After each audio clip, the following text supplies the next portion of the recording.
Hello guys, this is your friend and we are back with a new fanfic, which is Naruto X Tsunade Part 1. And if you enjoy this fanfic, then please press the like button and subscribe to my channel for more fanfic like this. And now let's start the fanfic. Today was a big day for Naruto. It was around 10 o'clock at night and Naruto was standing on the roof of the academy school. Naruto had been 21 for a couple of months now, and Tsunade, who he considered to be his mother, had just passed the torch of being a Hokage to him about a year ago. He was wearing a red and white hat and a white robe that came down just to his knees. Naruto's hair was still spiky, but it was a little longer now. There were two long yellow strands that came down from his side reaching the bottom of his neck. He kept these to remind him of his favorite Hokage, the Yondaime. He wore a green Junin vest and a blue pants underneath the white robes. The forehead protector stated that he was from the hidden village of Leaf, though everyone already knew that. Naruto looked up at the Hokage monument. He looked at the Shodai, Nadaime, Sandaime, Yondaime, and Godaime. Naruto paused his stare when he got to the Yondaime. I wonder what he thinks of me now. He gave himself a smile and returned to what he was doing.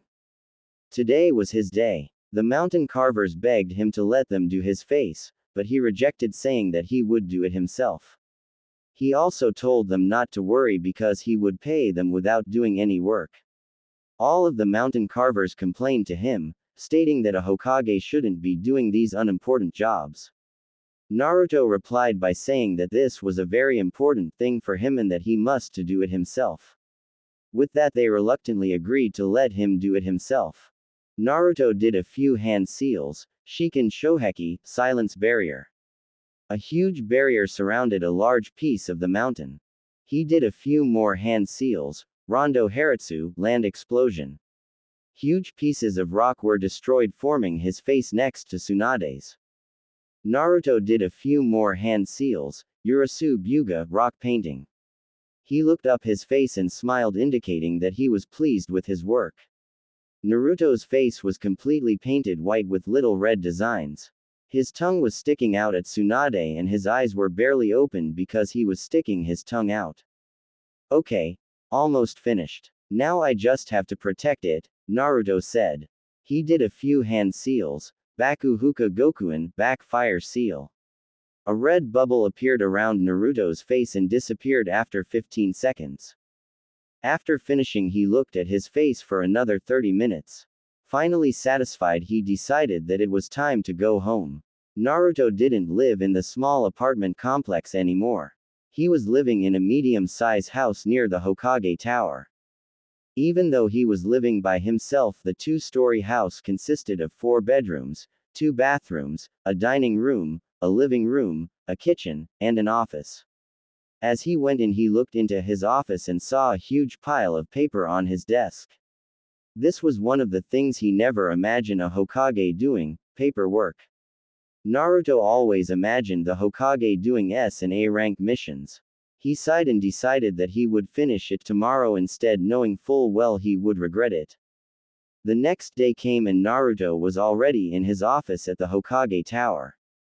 One thing that he liked about being Hokage was that Tsukiura always brought him a bowl of ramen in the morning. Of course, Tsukiura always insisted on giving free bowls for Naruto, but Naruto always paid them. He always paid more than the amount because he knew that they had to travel pretty far to give him the ramen.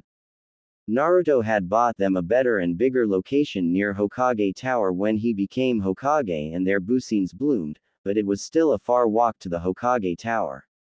Morning ramen wasn't his only reason for buying them a new location. He felt that he owed them for feeding him when they also knew of the Kyuubi. They never banished him from their place like other businesses. He knew that because they've accepted him when he was young, they have also lost a lot of business. Hey Ayame. Thanks for coming by so early today, Naruto said to her. He looked at Ayame, who was a little older now. She was 26 years old, but still very pretty. He always thought that she was pretty long ago and very nice. Now that we're both mature and the age difference didn't affect us as much, maybe. No need for thanking me, Hokage-sama, she replied, interrupting his thoughts. This was one of the things he hated when he became Hokage. Everybody called him Hokage or Hokage-sama and it irritated him. Even his longtime friends called him by this name now. She placed the bowl on his desk and began to leave. Before she got out the door, she reached into her pockets. Naruto had placed a wad of cash in her pocket and she didn't even realize it, but she knew he would do something like that. We can't take this, Hokage-sama. You've already did all that you could for us, Ayame said to him. First off, stop calling me Hokage-sama, Ayame. You should know by now that I'm still Naruto. You've known me since we were little. Second, don't worry about the money. It's business, right? I ordered some ramen and I have to pay for it. I can't make rules and disobey them. If I don't pay for it, then it'll be stealing, Naruto told her. She thanked Naruto and left for the door. Before she got out, she turned around and smiled. I like your face on the mountain, but I don't think Tsunade-sama would approve of it.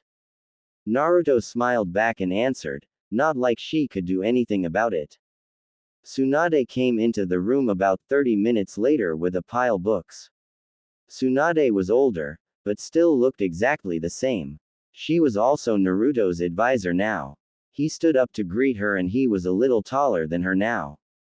When she entered the room, she didn't acknowledge his greeting but instead said in a calm, but serious tone, Naruto, I want you to change your face on the mountain right now. No, I like it.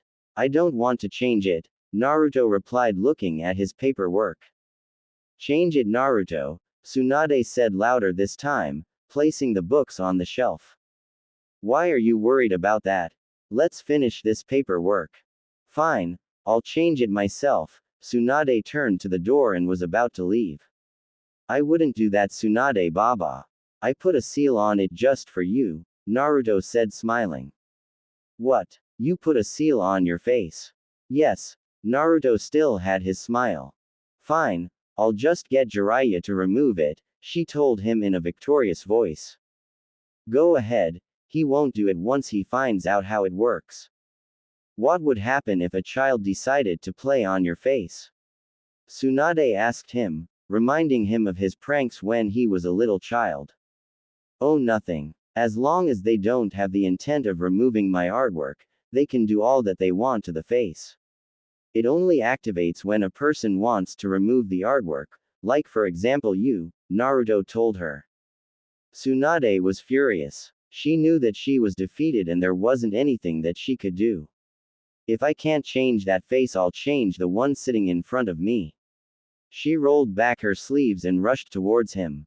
Tsunade rushed forward to hit him, but before she reached him, he had already jumped up to the ceiling. Naruto was hanging upside down looking down at Tsunade. He knew that she wouldn't follow him. Not that she couldn't, but because she chose not to. This was one of the few things he learned that saved him from Tsunade's wrath. Flashback. Naruto and Tsunade were in the academy training room sparring with each other. Come on, Naruto, fight back. All you're doing is dodging, Tsunade said to him. Yeah, I would if I could, but all I can do is dodge. The reason that Naruto couldn't counterattack well was because he was dodging all of Tsunade's attack. It is easier to counterattack after blocking instead of dodging, but blocking was not a choice when fighting Tsunade. Tsunade was pressing him near the wall now. I don't have much room left. He jumped back towards the wall and did a couple of flips to the ceiling. He held his defensive stance waiting for Tsunade's attack, but to his surprise she didn't come. Naruto looked down on the floor and saw that Tsunade was still there. Come down here now, Naruto, Tsunade commanded him. Why don't you come up? Naruto asked her. Just come down here, Tsunade yelled at him. Naruto laughed and remained on the ceiling. Just then he felt the ceiling shook because Tsunade had just hit the wall. His feet lost its grip on the ceiling and he started falling down. Oh, Naruto thought to himself. Naruto figured out why she didn't like to go on the ceiling. She didn't like people looking at her huge, and when she went on the ceiling it made it seem even bigger because of the gravity. He thought that this was a real stupid reason for not going on the ceiling, but was glad to find out this weakness. This had saved him more than once. Come down now, Naruto, she commanded him. Promise that you won't hurt me. Fine, I promise that I won't hurt you, Tsunade answered him. Naruto jumped down from the ceiling and landed on his feet after she promised. Don't you know what kind of example you're giving when the other villages visit the hidden leaf? They'll mock us when they see what kind of a person we picked for our Hokage, Tsunade explained to him, trying to make him change his mountain face. Why are you worrying? They already know who I am. They won't care about my face on some stupid mountain, Naruto told her. During his year in office, he managed to bring peace to all the major shinobi villages. They all had respect for him, not only because he was strong, but also because he was also righteous. That's not the point. They know who you are, but the future Kages won't, she told him. She knew this was a lie because everyone knew a Kage no matter what village they came from, but she was still trying to make Naruto change his mind. You worry too much about the future, Tsunade Baba. They'll already remember me by then anyways. They won't care much about a stupid face on the mountain, he explained to her. Just then he heard a knock on the door. Come in, Naruto said, and the person came in. It was Konohamaru. Hey Naruto, there's something at our last battle. I think you should check it out, Konohamaru told him. The last battle could only mean one thing to Naruto. It was the last time that he and his friends were truly in great danger. It was when they were all facing Akatsuki in a cave near the border of the country of fire. Konohamaru and his trio were also involved in this major battle. Konohamaru was taller now and wore a black vest and a black pants. He carried a long black pole behind his back. His hair was also longer now. He received a medium-sized scar right below his left eye when he saved Naruto from the Akatsuki leader. Konohamaru was one of the few people who still called him Naruto, and he liked that. He was a Junin now and very talented, just like his grandfather. After the death of his grandfather and uncle, Konohamaru worked very hard to become the best shinobi that he could, and it showed. Naruto could see that he lost some of his happiness and goofiness when he lost his grandfather and uncle, but he could see that Konohamaru still cared very much for his friends. After his grandfather and uncle died, Naruto looked after him like an older brother, and they became even closer because of this. Alright, let's go then, Naruto told him. He took off his Hokage robe and hat. Wait, you have paperwork, Tsunade said to him. You can finish it, Naruto replied. He grabbed his orange jacket and ran out the door. Naruto, damn you, Tsunade yelled after him when he left the office. They were hopping from branch to branch outside of the village when Naruto asked Konohamaru, so what did you guys find? I don't know. It looks like a small ball of energy. I don't really know what it is, Konohamaru told him. Did you guys touch it or do anything to it? Naruto asked. No, not yet. Neji tried using his Byakugan on it, but he couldn't see what it was. Sasuke also used his Sharingan, but it was the same result, Konohamaru responded. The excitement was getting to Naruto. Even though he was happy that the 5 major shinobi villages were at peace, the missions were getting boring. The thought of something unknown got his blood pumping. You're getting excited, aren't you, Naruto? Konohamaru could feel that something was making Naruto excited. Yes, if Neji and Sasuke don't know what it is, then it must be something big, Naruto answered him. Who's all there? Naruto asked as they were still traveling. Well, my teammates are there. The Rookie 9, Team Guy, and the Sand siblings are there. They were the ones that found it, Konohamaru answered. The whole gang that faced Akatsuki, Naruto thought. Back in the office at Hokage Tower, Jiraiya opened the door. He was a little bit older now, but overall still looked the same. Don't you know it's rude not to knock first, Tsunade told him. She was sitting on the Naruto's chair and going through the pile of papers. Aren't we a good assistant? I just came by to see my former student. I saw his face on the mountain, Jiraiya laughed. I'm not his assistant, I'm his advisor and his face isn't a laughing matter, Jiraiya. Can you change it or unseal it? Tsunade asked him while still sorting the pile of papers. No, I looked at the seal when I passed by and it's pretty advanced. It can only be unsealed by the user. If I tried to unseal it, I might get hurt in the process, Jiraiya told her. What will happen to you if you unseal it? Tsunade asked him. I don't know. That depends on what Naruto has done to it. It could cause major pain or be almost nothing at all. I don't want to take my chances though, he answered. Tsunade frowned. Stupid Naruto, putting a high-rank seal on his face. Anyways, where's our favorite student? Jiraiya asked her. He left to where his real last battle was, Tsunade answered. Jiraiya knew what she was talking about.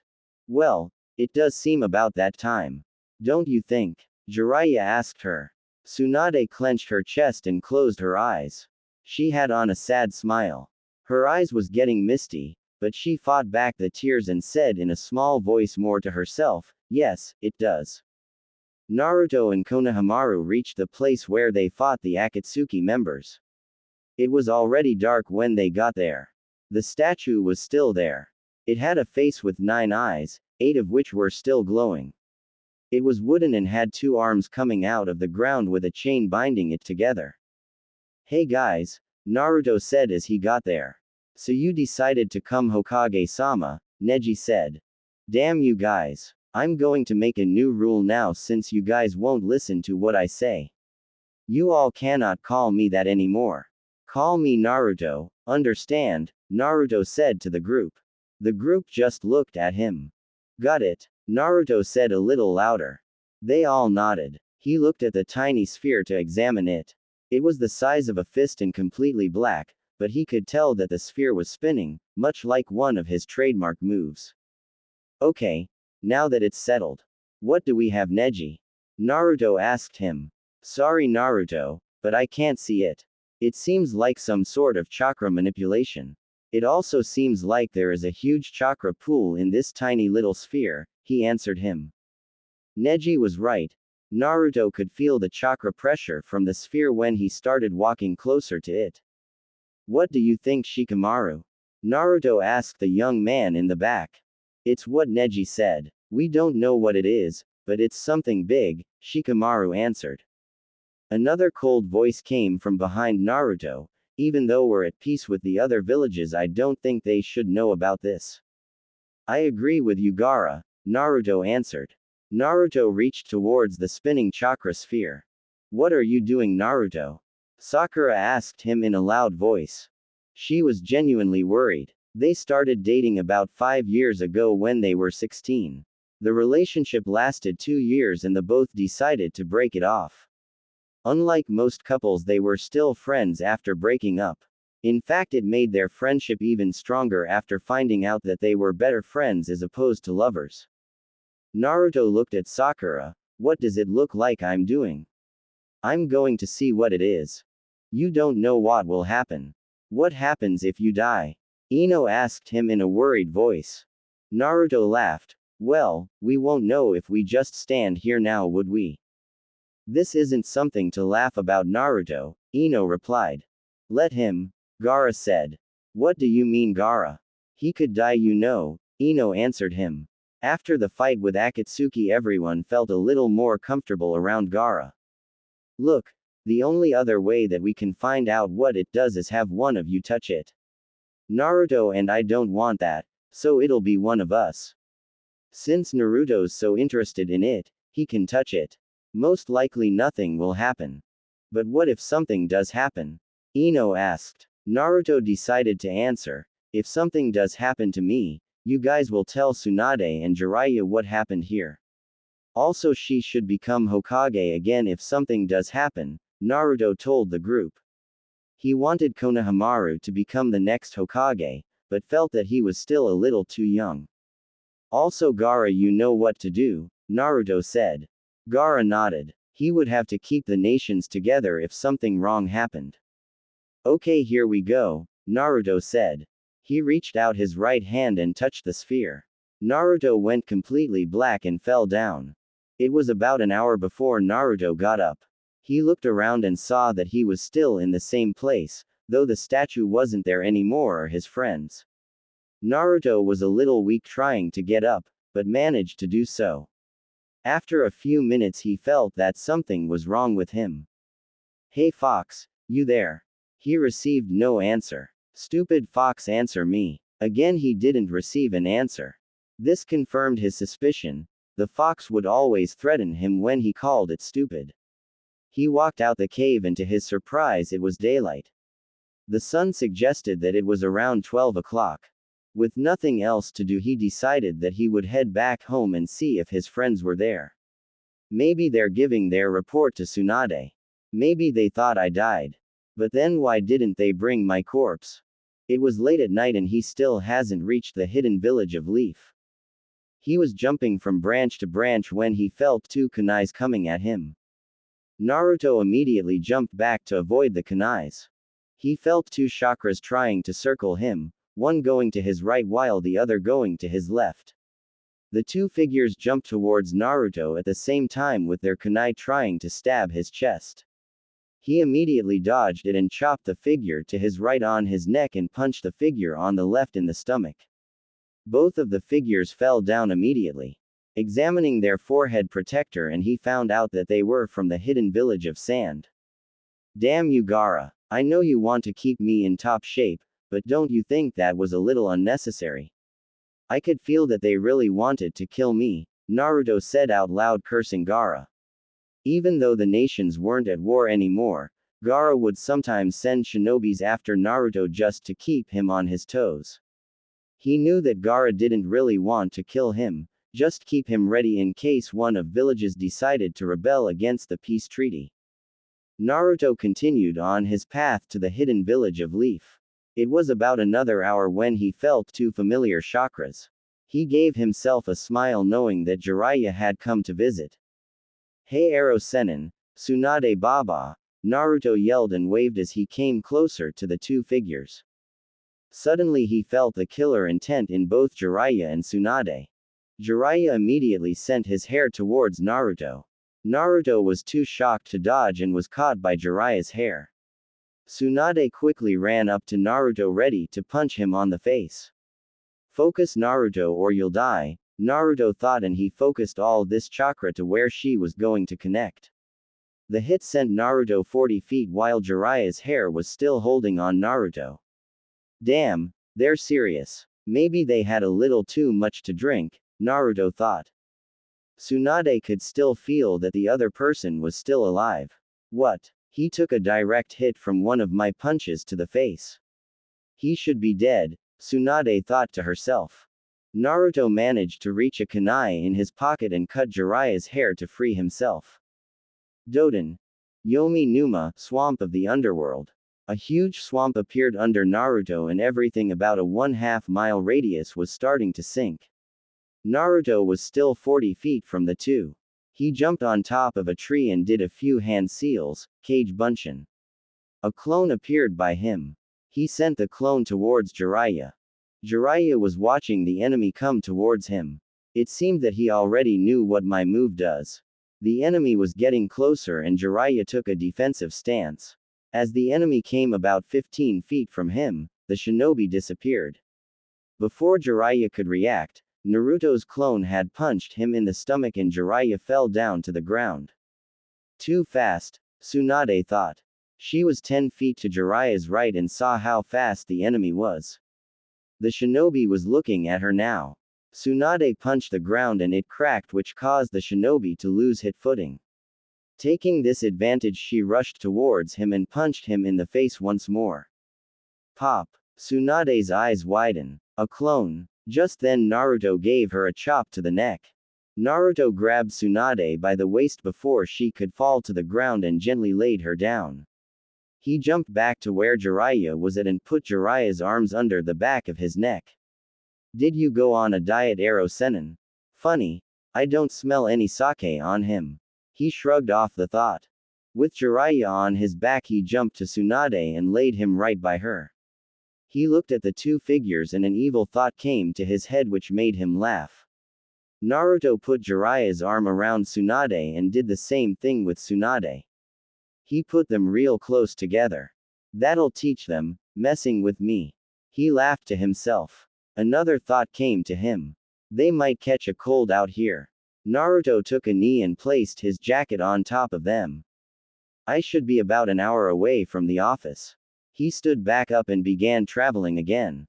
Naruto reached the front gates and to his surprise no one was there. Maybe everyone's asleep. It is kind of late. He jumped over the walls and quickly ran across the roofs to the Hokage Tower. I have so much paperwork to finish. When he reached the office he was surprised to see that someone was already there. The person was busy looking down at some papers and he was also wearing the Hokage robes. Orochimaru felt his two teammates, chakra just disappeared and decided to go there to see what was wrong. For a second he thought that he also felt another person's chakra. When he reached the place where he felt his teammates' chakra disappear he saw that Jiraiya and Tsunade were lying together under the most disgusting thing he saw, an orange jacket. He gave them each a slight kick to wake them up. To their horror, they were holding each other. Immediately they moved away from each other and stood up. I know you need Jiraiya for a rebound because you've lost Dan, Tsunade. But the ugly jacket has got to go, Orochimaru said to them both. We weren't doing anything Orochimaru, Tsunade replied in a venomous tone. Orochimaru gave them a smile indicating that he didn't believe her. We have no time. An enemy just attacked us and he might be heading towards our sensei right now, Jiraiya said to both Orochimaru and Tsunade. The thought of someone besting both Jiraiya and Tsunade at the same time excited Orochimaru. Let's go, Orochimaru said and they took off to the Hokage Tower. Hokage Tower. Sarutobi-sensei, Naruto said when he assessed the man. The man looked up and stared at Naruto curiously for a second. He couldn't believe it with his own eyes. Naruto was sure that it was Sarutobi. He's been looking at the mountain faces ever since he was young and there was no mistaking it. Sarutobi still had a lot of hair unlike how Naruto remembered him. His hair was also brown and spiky. Sarutobi still had his goatee, but it was also brown instead of the white that Naruto remembered. He also didn't have any wrinkles yet. Naruto saw a little line coming down right at the corner of Sarutobi's eyes. He looks like 30 years old or so, Naruto thought. Sarutobi looked at the young man. He figured that the man was around 20 or so. Even though he had a Konoha forehead protector, Sarutobi has never seen his face before. And you are? Sarutobi asked him. I don't ever remember seeing you. Sarutobi already had his hand in his pocket holding a kunai in case of an ambush. Of course everyone knew his name, who wouldn't know his name? Naruto didn't know what to say. What can he say? He lost his words when he saw Sarutobi. Hi, my name is Uzumaki Naruto and Naruto said. Sarutobi didn't sense anything harmful coming from the young man so let his guard down a little bit. He sensed that the young man was more confused than anything else. I see that you have a Konoha forehead protector, but I don't ever recall see your face before. Where are you from? Sarutobi asked him. Naruto told him about touching the black sphere and getting knocked out afterwards. He also told him how some sand ninjas had attacked him while he was traveling back towards Konoha. Naruto also mentioned his encounter with Jiraiya and Tsunade. He decided to leave out the detail about the Kyuubi though. Well, that was quite a story, Sarutobi said to him. Naruto sighed. Of course it seemed like a ridiculous story. He didn't even believe it himself. How could he expect Sarutobi to believe him? I'm sorry if it sounds like I don't believe you, but do you have any proof to your story? I can't just go believing anyone, Sarutobi said. Naruto thought for a moment. How can I prove that I'm from the future? Then it hit him. He reached for neck and took out a necklace. Tsunade gave me that in the future. I've held on to it ever since, Naruto said happily. He handed the green jewel necklace to Sarutobi. Sarutobi looked at the necklace and there was no doubt that it was Tsunade's necklace. Even though it would seem weird for anyone knowing about Tsunade's necklace, Sarutobi still wanted a little more proof. He gave the necklace back to Naruto. I'm sorry, but you said you confronted Tsunade. You could have killed her and took the necklace and claimed that she gave it to you. This idea did seem a little far-fetched even for Sarutobi because it would be hard to kill Tsunade without being injured. Naruto thought for a while. This time it was a lot longer than before. Naruto snapped his fingers and reached inside the pocket of his vest. He took out a small scroll and put it on the desk. Jiraiya gave me this. It was the first move that he taught me, Naruto said. Sarutobi opened the scroll and it had names on it. It was the names of the people that had signed the frog contract. While Sarutobi didn't have a contract with the frogs, he immediately recognized the scroll because it was him who gave Jiraiya the frog contract to sign. The signatures were identical to the one he gave Jiraiya except it had 2 extra names on it. He was surprised when he saw the name that was before Naruto's. Based on the fact that Jiraiya rarely carried the scroll with him and that the scroll had another name that was from Konoha, Sarutobi believed his story. Well, Naruto, as weird as your story sounds, this does prove you're from a different timeline, Sarutobi said. Naruto gave a relieved sigh when heard Sarutobi. He didn't know what else could prove that his story was true. Right now we are at war, Naruto. The hidden village of Leaf is at war with the 3 other nations, the hidden village of Sand, the hidden village of Rock, and the hidden village of Cloud. They have an ally agreement and that's why the Sand Nins attacked you. Did you kill them? No. During my time the hidden village of Sand are our allies, Naruto replied in a small voice. Well, that couldn't be helped, Sarutobi thought. We do need more shinobis right now and you would be welcome to join us if you want. Naruto nodded his head. He would protect the hidden village of Leaf no matter what timeline he was in. So, just tell me your rank from before you came here and I'll give you that position, Sarutobi said. Naruto paused for a second. Well, I'm the Rokudaime, Naruto answered. Sarutobi's eyes widened and smiled when he heard Naruto's answer. So this is the 6th Hokage. Well, I guess I lied. I can't give you that position, Sarutobi laughed. It would be weird if someone that no one knows replaces me. I guess you can be a Junin then. Is that alright with you, Naruto? Naruto smiled. Yes, that's okay. Just then the door slammed open and Naruto turned around to see who it was. He saw Jiraiya and Tsunade and they were a lot younger, about his age. Jiraiya hasn't grown his ponytail yet, but Naruto could see that he was starting to. The hair reached his lower traps. He was wearing a green vest. Underneath he wore a red long-sleeve shirt. His pants were complete black and his kunai holder was on his right leg. Jiraiya didn't wear a forehead protector, in fact none of them did. Tsunade looked even younger than her fake genjutsu that she uses on herself later in the future. She hairstyle was the same pigtail style, only the hair was a little longer. She wore a fishnet underneath her purple short-sleeve shirt. She covered this outfit with a blue vest.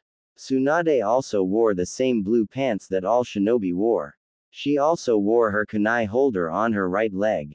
To his surprise he saw Orochimaru behind them. Snake Man's alive. Orochimaru was wearing a black long-sleeve shirt underneath his purple vest. His face was a lot younger than Naruto remembered. He had dark gray pants and taped the bottom half of his leg. Without thinking, Naruto immediately grabbed a kunai from his pocket and threw it at Orochimaru's face. Jiraiya grabbed the kunai before it even came close to Orochimaru. The 3 immediately got in their fighting stance. Just like we suspected, he's trying to murder Sensei, Jiraiya said.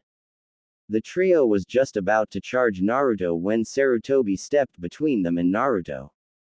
Stop it, you 3. I can take care of myself. I need to speak with this individual some more. Can you leave us? Sarutobi told them. But Sensei, Jiraiya said. He was interrupted by Sarutobi. I said don't worry about me. I can take care of myself. I trust this person and you should leave, we have some private things to talk about. Did I just hear Sensei right? He said that he trusts this stranger, Tsunade thought to herself. Did you put him in a genjutsu? Jiraiya yelled at Naruto. Of course he didn't. Do you sense anything strange? Orochimaru responded. Orochimaru began to leave. You're just going to leave this stranger with our sensei? Jiraiya said to Orochimaru. Didn't you hear what sensei said, or are you deaf?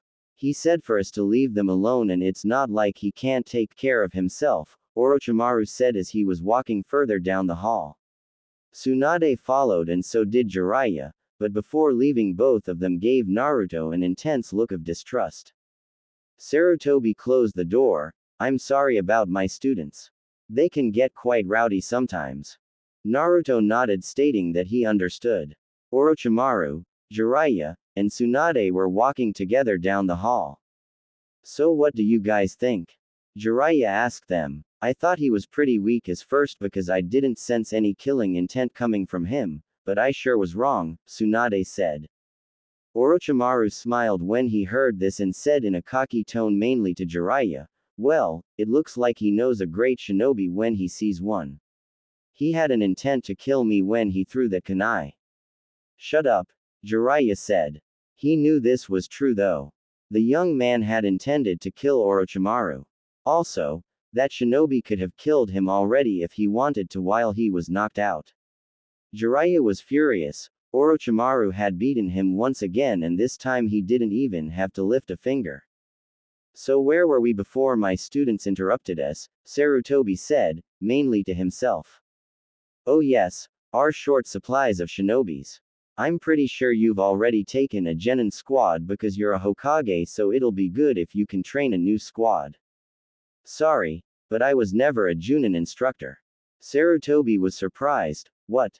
It's one of the requirements before becoming a Hokage. Are you guys that easygoing during your time? Naruto had no answer. Well, it looks like you'll get some experience then. You be taking care of Team 3.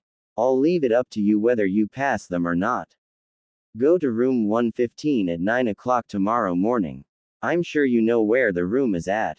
Naruto gave him a nod. Sarutobi said to Naruto, we don't have much room except a couple of rooms in the orphanage area. I know that it's not what you're used to, but I hope that you don't mind it there. Naruto thought back to his younger years. I don't mind, Sarutobi sensei. He gave him a key. There was a number on the key tag. It's on the second floor. Naruto knew exactly where it was because it was his old house. We should also change your last name just in case someone might know your surname. What do you want it to be then? Naruto thought for a moment. He liked his surname, but Sarutobi was right. The Uzumaki clan was extremely talented and feared throughout history. How about Takahashi? Sarutobi thought for a moment. Sure, no one in this village has the surname. From now on you'll be Takahashi Naruto. Everything you do during this time period would be put under that name. I'll make you an identification card tomorrow. Just come by and get it. How old are you?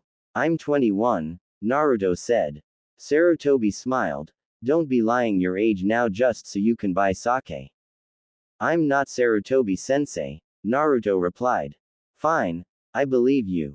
Sarutobi reached into his pocket. He took out a wad of cash and 2 bells. What's this for? Naruto asked. That's to get you some supplies for the house.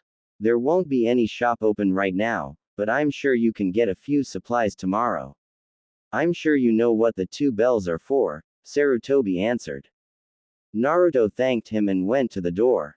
Wait, Naruto. I know this sounds real stupid since you're a Hokage and all, but we should keep your history just between us two for right now. Naruto turned around and nodded his head. He left outside and looked at the faces on the mountain. There were only 3 faces. I didn't even notice it. He really was in a different time period. When he got to his old apartment, he opened the door and saw that nothing was inside. The kitchen was to his left and the living room was straight ahead. The apartment had a single bedroom and a single bathroom. The only supply was an old refrigerator and a small stove in the kitchen. It was getting pretty late now and he decided that it was time to sleep.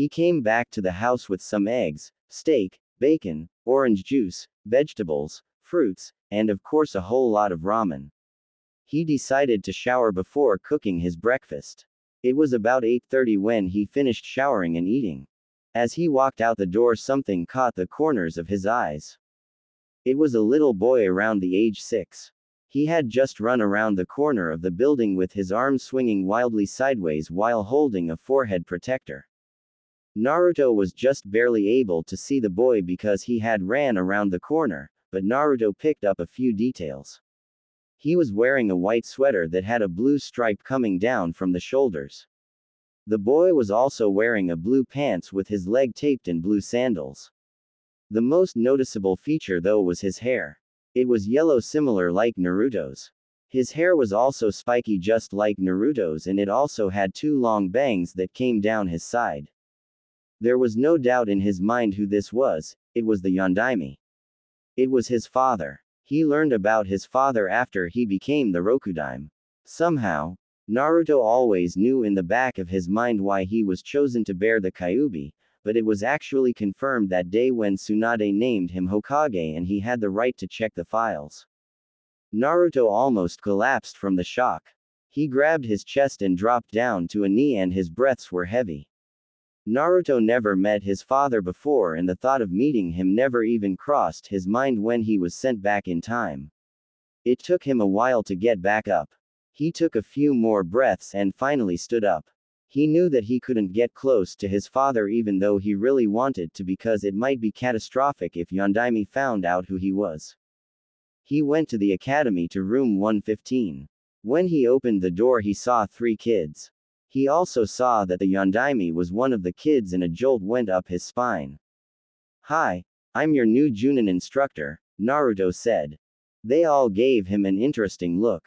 "Let's go on the roof so I can get to know you all better," Naruto told them. They nodded and followed him. "Okay, guess I will get to know him. Just stay calm now, Naruto." When they reached the roof, Naruto was leaning on rails. "So, let's get to know one another," Naruto said to them. "What do you want to know, sensei?" asked the little girl. She had black hair that she tied up in a bun. She wore a purple short dress that went down to her knees. "Stuff like your names, hobbies, goals, and dreams," Naruto said. "How about you first?" Naruto pointed a young boy that had short brown hair. He was wearing a black short sleeve shirt and black shorts. His eyes were almost completely closed. His face had a round shape, almost chubby, but not quite there yet. "My name is Seitu Seishin. My hobby is playing ninja. One of my goals is to be a good father to my future family," Seishin said in a loud voice. The girl immediately answered in a low voice when Seishin was finished. "Hi, I'm Kobayashi Kyoko. My hobbies are drawing, painting, and reading books. One of my goals is to become a strong female shinobi. My dream is also related to my goal, so that's it. I'm Nakashima Arashi. My hobby is training. My goal and dream is to become the best shinobi that I can so that I can protect my important people," Arashi said. "What about you, sensei?" Kyoko asked. "My name is Takahashi Naruto. My hobbies are training and eating. My goal and dream is to be able to one day shake the hands of my enemy without any grudge between us."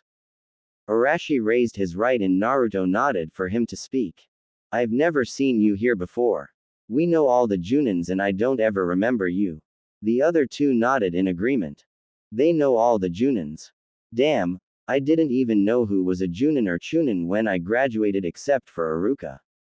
I was on a long mission," Naruto lied, not knowing what else to say. Luckily they didn't question him further. "Okay, is that it?" Are you guys ready for your first test then? I thought we went through all the tests already at the academy. Seishin asked Naruto. Naruto smiled again. That was just to see if you were qualified to become genins. It doesn't mean that you will become genins. If you fail this test, then you go back to the academy. All of their eyes grew larger when they heard this. So are you guys ready? Get your gears and meet me at training ground 6, Naruto told the group. They nodded. Naruto went to the training ground first. There was a huge field about the size of a football that was surrounded by many trees. There was also a huge river. Did fate bring us together? He was still thinking to himself when he felt 3 familiar chakras coming towards him. Arashi, Seishin, and Kyoko landed on the open field where Naruto stood. The team saw Naruto take out 2 bells. Your objective is simple. Retrieve the bell before 11 o'clock and you pass. Fail to get the bell and you fail. 2 of you might pass or maybe no one will pass. Come at me with everything you have or you won't get it, Naruto told the group. He tied the 2 bells on his waist. Are you sure? Arashi asked him. Yes, that's why I told you to get your gear, Naruto said. Okay, begin. The 3 immediately went behind them towards the trees. Naruto also jumped behind him to the other side. He made a clone and sent him out. They were all squatting on a tree branch. So, do you think we can get the bells? Seishin asked the group. I don't know. One of us will get the axe though, Arashi said. It's okay, we're all friends. No hard feelings for the one that doesn't get the bell, okay, Kyoko said to them. They all nodded. Do you guys have a plan? Kyoko asked them. Arashi snapped his fingers. Okay, got it. Here's what we'll do. He told them the plan. Everybody got it? Arashi asked. Yay, said Kyoko and Seishin. Let's go, Arashi said, and they left. Naruto was lying down on a high branch. So that's what they're doing. Pretty good considering they don't know that much jutsus. I'll guess I'll play along with them. He knew that there was no way they could get the bells from him, but it didn't matter because he also knew that they passed the test already. Naruto still wanted to test how strong they were though. Kyoko, Seishin, and Arashi came out into the field. They ran towards the clone trying to attack it. The clone easily blocked and dodged all their attacks. Meanwhile, the real Kyoko, Seishin, and Arashi were going to the tree where Naruto was located. They had sent clones of themselves to face Naruto's clone. They were at the tree squatting and watching the fight. They were waiting for a moment when Naruto would drop his guard. Now, Arashi thought, he was going to rush Naruto when he felt something holding his right wrist. What is it? You made us miss our chance, Kyoko, Arashi said. It's a clone, Kyoko answered him. She didn't know it was a shadow clone though. Naruto purposely did this to see if they would figure out that the clone wasn't him. How do you know? Arashi asked. He hasn't even made contact with our clones yet, Kyoko answered. What do we do know then? Arashi asked. I know, Seishin said. He told them his plan. Where's he at though? Kyoko asked. Let's move around. We'll find him sooner or later, Seishin said. Naruto felt that they were coming closer. Good. They figured out that he was a fake. They're sending another set of clones after me. The group split up, but they still close enough to each other to send hand signals. Naruto was still lying on the branch when he saw the 3 of them jump at him and he immediately ran to the real ones. Naruto already figured out where they were hiding by sensing their chakra. Even though they were about 40 feet from them, he got there so quick that they couldn't react. Naruto was about 10 feet from Seishin. He pulled out 2 shurikens that were attached with a long wire. He threw it at Seishin and the wires wrapped around him, which caused Seishin to fall to the floor. Seishin, said Kyoko. She pulled out a kunai and jumped to his side to cut the wire. Naruto was still 20 feet from them. Always be prepared that your enemy might also know your plans, Naruto yelled to his team. Damn it, he already knew, Seishin said when he stood up. What now? Arashi asked. We've got to attack, Kyoko answered. Cover my back, guys, Seishin told them. They nodded. He knew it might not do much, but he had to try. He ran towards Naruto and did a few hand seals, Kanraku Irakusen, sinking illusion. Naruto immediately began sinking. He closed his eyes and focused, Kai. Kyoko immediately ran after Seishin and did a few hand seals of her own, Ki Shibukakuhen, tree branch whip. The tree behind Naruto immediately tried to strike Naruto. He managed to jump forward and dodge the tree. He turned his head back to look at the branch, phew, that was close. When he turned around he could see that Arashi was almost at his stomach now. Arashi reached for the two bells with his right hand. Naruto's eyes became a little bigger. Pretty fast. Just as Arashi was going to grab the bells, Naruto turned his waist and Arashi just grabbed air. Oh man, Kyoko and Seishin said when they saw Arashi miss. They were holding their hands in prayer when Arashi was trying to grab the bells. Their hands immediately dropped when they saw that they missed. Naruto smiled at the group, almost, but almost doesn't count. Arashi jumped back to join the group. They were about 10 feet away from Naruto now. That's all I can do, Kyoko said. Me too, I'm out of ideas. If Arashi couldn't get it then I don't know which one of us can, Seishin said. Are you guys giving up already? Naruto asked them. Of course not, Arashi replied. They all ran and attacked Naruto. He easily blocked their attacks. After a minute or so he jumped back about 15 feet to distance himself from them. Let's see how fast you are then. He took out 3 shurikens and threw it at Arashi. One straight at him while the other 2 lower and to each of Arashi's side. He didn't throw it at his fullest potential, but it was still pretty fast. Arashi saw the shurikens coming at him and immediately tried to dodge it by going to his left side, but he lost his footing and began to fall. Naruto's eyes became wider. He looked at the lower shuriken that he threw. Oh no, he's not going to make it, Naruto thought. As the shurikens came closer to Arashi, he closed his eyes getting ready for the impact and he felt 2 bodies covering him. Naruto immediately dashed in front of Arashi and blocked the shuriken with the palm of his right hand. The shuriken made a deep hole in the palm of his hand and blood was dripping from his palm. He couldn't catch it, but it didn't matter, as long as his team wasn't injured.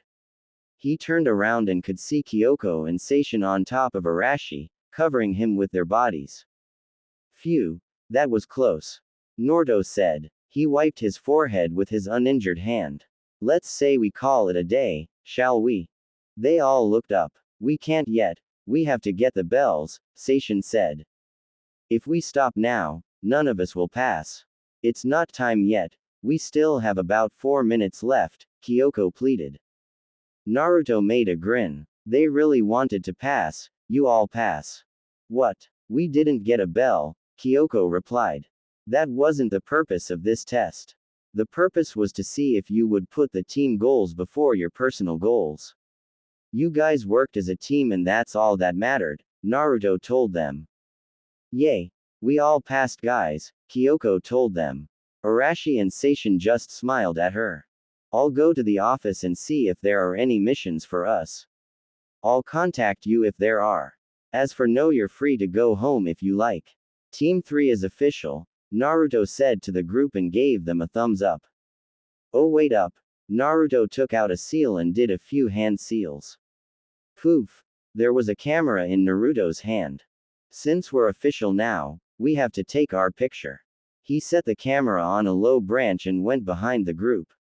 Arashi was in the middle and Kyoko on his left side while Seishin on his right side. Everybody gave their biggest smile. Okay. Now we're done, Naruto told the group. He went to the Hokage Tower and knocked on the door. Come in, Sarutobi said and Naruto went inside. Sarutobi gave Naruto his new identification card and asked, so how did your team do? That's why I'm here. They all passed and I was just wondering if there were any missions that you would like to assign to us. Sarutobi sorted some of his paper. Alright, here's one. It's a C-class mission. You are to patrol the western border tomorrow from 10 a.m. to 1 p.m. It's daylight and there aren't that many enemies running around in daylight, but you still got to take caution. Naruto frowned a little. Don't you think a C-class mission is kind of high for a group of genins who barely passed their test today? Yes, but they have you with them. I'm sure you can handle this. He knew why Naruto was asking. There aren't a lot of D-class missions, Naruto. Remember that we're at a time of war. Naruto nodded. I know where Arashi lives, but I don't know where Kyoko and Seishin lives. Sarutobi grabbed a piece of paper and wrote down their address. He gave the paper to Naruto. Naruto left the Hokage office and thought about what to do with the rest of the day. Naruto decided that he would go to the store first to get some bandages and develop his pictures there. He would then buy some supplies for his house and go grocery shopping again, this time buying more things like some sauces, spices, and more vegetables. By that time the picture should be finished. After that he would go to the local restaurant to grab something to drink because he knew that he would need to relax. He would tell the team about the mission tomorrow. The man arrived in town around 4 o'clock. He had just finished his mission and was going to the restaurant to catch the latest gossip around town. The man was 27 years old and had white hair that stood up. Even though his hair was spiky, each strand of hair was a lot thicker than Naruto's. He also had a ponytail that reached just below his armpits. The man carried a white blade behind his back. He wore a black long-sleeve shirt that had a white canine tooth design on each shoulder. He wore a green Junin vest and blue pants which also had a white canine tooth for a design. He wore his forehead protector in the normal way. His name was Hitaki Tsukumo. Tsukumo opened the door and walked in. There sure are a lot of people in restaurant today. He heard people talking, but couldn't make anything out because there was too much noise with all the talking. He saw his former students and went to sit by them. So Shibi, what's the latest gossip in town? Tsukumo asked his former student. Aburame Shiba was 12 years old and a chunin. He wore a tan jacket that covered most of his mouth and wore his forehead protector the normal way. Shiba always wore black sunglasses that covered his eyes. He sat by his teammate Hyuga Hazashi who was 15 years old and a junin. Hazashi had completely white eyes. He wore his forehead protector the same way that almost everyone did. He was dressed in a completely white robe. Hazashi had long black hair and reached his back. Accompanying them was their other teammate, a woman named Inuzuka Sume. She was 13 years old and was a chunin. Her hair was short and brown. On her face was a red tattoo on each cheek. She wore a purple short-sleeve shirt and a chunin vest with green pants. She didn't wear a forehead protector. Rumor has it that a new guy showed up in Konoha and is now working for us, Shiba said in an emotionless voice. Tsukumo ordered some sake. That's all? He asked. No, that's all. Another rumor has also been spreading saying that this person beat both Tsunade and Jiraiya at the same time. The amazing thing about the rumor was that he did it with ease, Hazashi answered Tsukumo. No way, it's only a rumor, Sume replied. Why do you say that, Sume? Tsukumo asked her while sipping on his sake. Because it's not possible to take care of them so easily, Sume answered. I'm just going by what everyone's saying, Hazashi told his former partner. She rolled her eyes. Well, you shouldn't believe everything you hear. Is he someone we know? Tsukumo asked, interested about the new person. To his knowledge the only people who could take care of the Sanins in the village were he and Sarutobi. Even he had a hard time when facing one of them. When they worked together it was almost impossible for them to lose, though seeing them work together was pretty rare. Each of them could cover their teammates' weakness so easily and this made them hard to beat. He has beaten all of them together, but this only happens once in a while. That's good. At least this new guy's on our side. That's the thing. No one knows who he is. They say he's not even in the enemy's bingo book or anything like that. That's weird because for someone to be that strong and not be in any bingo book at all. That's just not right. The only thing I've heard is that he's working for us and he is real strong. As a matter of fact we haven't seen Jiraiya, Tsunade, or Orochimaru yet, so we don't even know his description. We can't even confirm his existence, Shiba said. No name, no description, a mystery man, Sume said, more to herself. Interested? Tsukumo joked. No, she replied a little too quick. Naruto went to the only restaurant that he knew other than Ichiraku. He wanted some sake this time and Ichiraku didn't serve sake. Plus he was pretty sure it wasn't Ichiraku yet. Maybe Ayame's grandfather or grandmother might be operating the place. If they could cook ramen as well as her, then he'll be visiting them pretty often. Naruto opened the door when he got there and the bar was full of people all talking at the same time. As he walked in, everyone stopped talking and looked at him. Okay, maybe I shouldn't have come here. He slowly turned around to leave when he heard a voice, "Hey, do you want to join us?" He looked to see who was talking to him. Naruto immediately noticed who it was. The resemblance so evident. This was Kakashi's father talking to him. He went to their table and took a seat. Even though people were talking again, Naruto could feel all the stares and he did not like the feeling. Tsukumo took out his hand for Naruto to shake when he came. "My name's Hatake Tsukumo. What's yours?" Naruto was happy to see the Tsukumo didn't wear a mask unlike his child. He remembered trying to get Hinata to show him how Kakashi's face looked like. Flashback. Hinata was so happy. This was the first time that Naruto had ever requested her for a one-person mission. She ran up the stairs and opened the door. "Hi Hinata," Naruto said. "Hi Hokage-sama," Hinata replied. "Well, I've got a mission that only you could do," Naruto said to her. He thought about using Neji, but he knew that Hinata paints on her time off so she would be better in this mission. He handed her a scroll. It had C class written on it. Hinata opened the scroll and read it. Class. C rank. Objective. Find out what is underneath Kakashi's mask without him noticing. Use of deadly force. Number. Additional things. Draw out a picture and give it to me. Payment.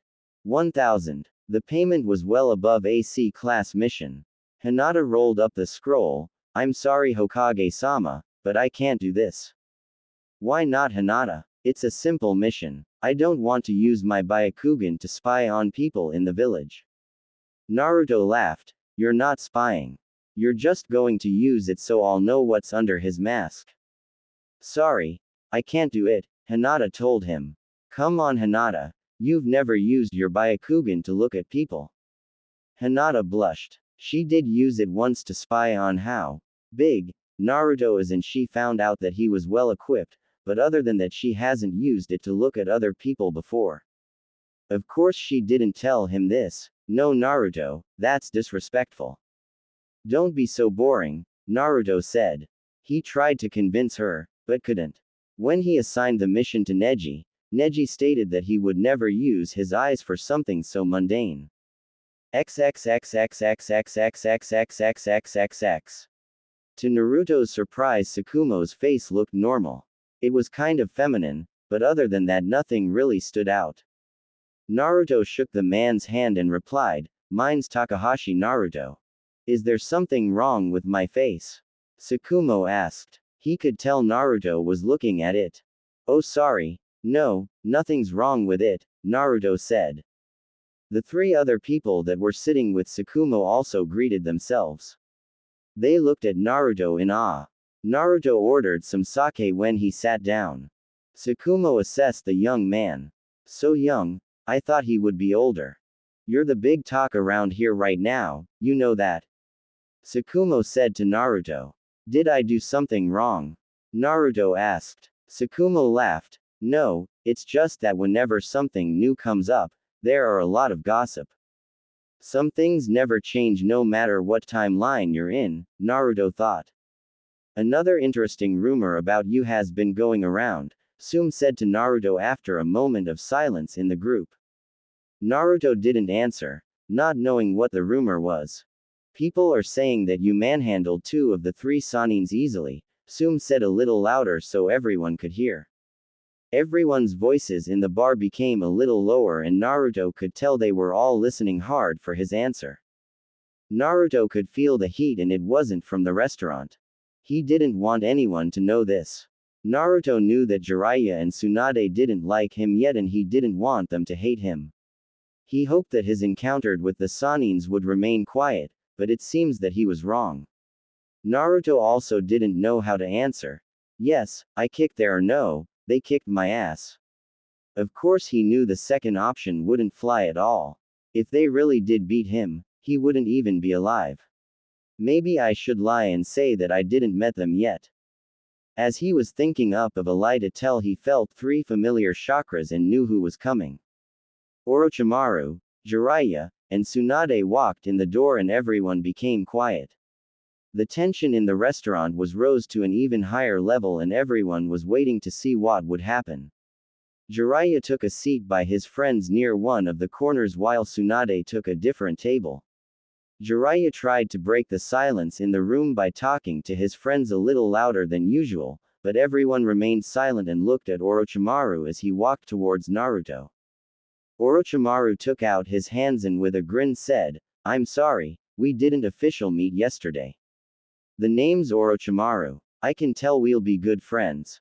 Naruto wanted to kill this man, but knew better and shook the man's hand. They shook hands for a little longer than Naruto liked. The name's Naruto. Well, Naruto, we must test our skills against each other sometime, seeing as how you easily defeated my 2 teammates at the same time. With that, Orochimaru left to sit with his friends. Jiraiya's table. That's the guy then, said one of Jiraiya's friends. He had red short hair that was slicked back. Yay, Jiraiya answered. Well, I thought he would be older, but you got whooped by someone your age, said another of Jiraiya's friend. This person was bald, muscularly built, and had a huge scar across his neck. From the scar one could say that he barely escaped death. Both of his friends laughed. Look, I didn't get whooped all right. I wasn't ready, Jiraiya told them. This was true. When Jiraiya didn't feel anything that suggested the man wanted to kill them, Jiraiya took this as a sign of weakness and felt that he didn't need his full strength. In the end, he knew it was his fault for underestimating the guy. The fact was that he still lost and this made him angry. Sure, it's okay, man. You can still beat us, said his red hair friend. His friends were still laughing. Shut up, Jiraiya said, and they became silent. It was another minute before they both started laughing at him again. Orochimaru's table. Pretty young if you ask me, said one of Orochimaru's friends. He had black hair that was split in the middle. It came down to his cheeks. Don't take age as a sign of weakness. He's strong all right, Orochimaru told him. You think you can beat him? Another of Orochimaru's friends asked. She had short purple hair. I don't know. Jiraiya and Tsunade were caught off guard, but it still doesn't change the fact that they lost. It was their fault anyways, Orochimaru answered. Tsunade's table. Tsunade was sitting down with her friend. Tsunade had just ordered some sake. Her friend nodded her head sideways towards Naruto and asked Tsunade, "Is that the guy?" Yes, it seems like you told everyone that someone beat us. Didn't I tell you to keep it to yourself? I did. It wasn't me who spread the rumors about the new guy. It was Orochimaru's friends. How come you never told me he was so young? And, wow, isn't he a cutie? God, why don't you ever give me all the juicy details? Tsunade shook her head sideways when she heard cutie. I never told you he wasn't young. Well, I figured he would be old like Sarutobi or at least Tsukumo, but he's only our age. Naruto's table. So it's true. One of the Sanins admitted to his teammates' defeat. Also, he talked about their defeat in front of the other 2 and they didn't do anything about it, Tsukumo thought. Tsukumo was real interested now. He wanted to know how the battle happened. Tsukumo looked at the young man's hand wound and figure he probably received it from yesterday's fight with the 2 Sanins. It looked like he didn't come out of the battle unscathed. How did you hurt your hand, Naruto? Naruto raised his right hand. Oh, this. I received it today when I tested my new Genin squad. Tsukumo and the other people at the table laughed real loud when they heard this, even Shiba. This didn't bother Naruto at all. In fact, he was happy that he was making some new friends. We better watch out for those new recruits. They managed to injure someone who came out unscathed against two of the Sanins, Tsukumo said, holding his stomach. The group was still laughing at Naruto's statement. Back at Tsunade's table, if you don't go after this guy, I will, said her friend. Go ahead. Her friend looked at the table where Naruto was sitting. Look, he even made Shiba and Hazashi laugh. That doesn't happen really often. Who cares? You know what they say. You need a strong man for a strong woman, and this guy fits the bill. The only people stronger than you are Tsukumo and Sarutobi. And they're too old. Also, Tsukumo's engaged already. The only other people for you are Jiraiya and, she gave Tsunade a weird look, Orochimaru. Whatever. Come on, Tsunade. He must be real nice. You haven't even met him yet and you're saying he's nice already. Tsunade just shook her head in disbelief. She almost couldn't believe what she heard. I can tell. You can tell, Tsunade said in an unbelieving tone. Sure I can. If you want to see, I'll go and get him. She stood up and walked to the table where Naruto was standing. Tsunade tried to grab her wrist as she was leaving, but was too slow. When she reached Naruto's table, she took out her hands. Hi, I never seen you here before, so I wanted to come by and introduce myself. My name's Uchiha Naoko. She was around his age and height. Naoko had dark black hair that was in a ponytail reaching her lower back. She left two bangs that came down her cheeks and reached just above her chest. Naruto could see that Naoko was very fit. She had a small, but firm body with a slightly oversized accompanying her petite size.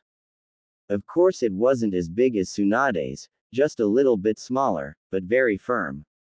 She also wore an Anbu black vest and forearm protector. The vest had a small symbol of the Uchiha clan on the right side of her upper chest. Naruto could see that she carried her sword was strapped behind her back. Attached to her hip was a black crow mask. Unlike most Anbu, her tattoo on her shoulder wasn't completely black. The top swirl was red while the bottom swirl was white. She wore completely black pants. Wow, an Uchiha girl. I've never met one before.